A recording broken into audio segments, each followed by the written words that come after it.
बच्चों, आज मैं आप लोगों को सुनाऊंगा एक शरारती बंदर की कहानी। तो चलो शुरू करते हैं। दक्षिण दिशा में किसी नगर में एक व्यापारी रहता था। व्यापारी धार्मिक स्वभाव का था। एक बार उसके मन में आया कि मुझे देव मंदिर का निर्माण करवाना चाहिए।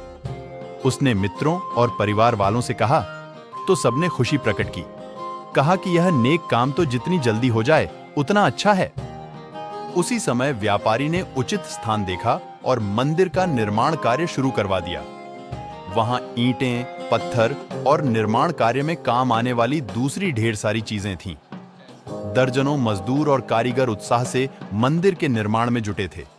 वे दिन भर काम करते, फिर दोपहर को खाना खाकर कुछ देर विश्राम करते। पर जिस स्थान पर मंदिर का निर्माण हो रहा था, वहीं आसपास बंदरों की एक टोली भी रहती थी।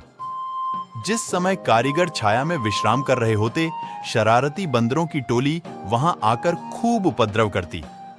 कुछ बंदर पत्थरों के ढेर पर चढ़कर कूदते तो कुछ वहां पहुंच जाते जहां लकड़ी का काम चल रहा था।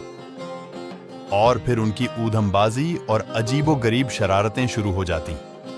एक दिन बंदरों की टोली इसी तरह अजीबोगरीब करतब और शरारतें कर रही थी। तभी अचानक एक बंदर का ध्यान लकड़ी के तख्ते की ओर गया। उस तख्ते को बीच से चीरकर उसमें एक कील फंसा दी गई थी। शरारती बंदर को अब यह नया खेल सूझ गया। वह अब बीच से चीरे गए उस तख्ते में से कील निकालने के काम में जुट गया। लेकिन कील भी अंदर तक फंसी हुई थी। वह भला इतनी आसानी से कैसे निकल जाती? बंदरों के मुखिया ने उसे रोका।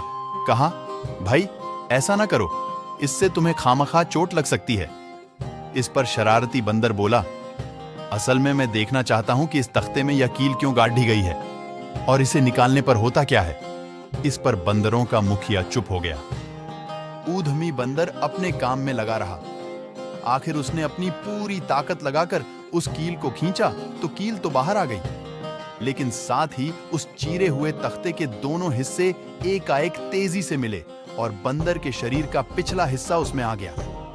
बंदर के अंग कुछ इस तरह कुचले गए कि वह जोर से चिल्लाया, हाय हाय, मरा, बचाओ बचाओ।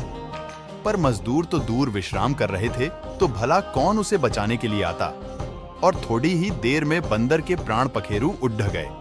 हाँ, उसके चेहरे पर अब भी एक गहरे पछतावे की छाया थी कि मैंने बेकार अपनी शरारतों से यह मुसीबत मोल ले ली। मुझे खामखा बिना चीजों को देखे परखे इतनी छिड्डा छाट डहाच करने की क्या जरूरत थी। बच्चों, ऐसी ही मनोरंजक कहानियां सुनने के लिए चैनल को सब्सक्राइब करें।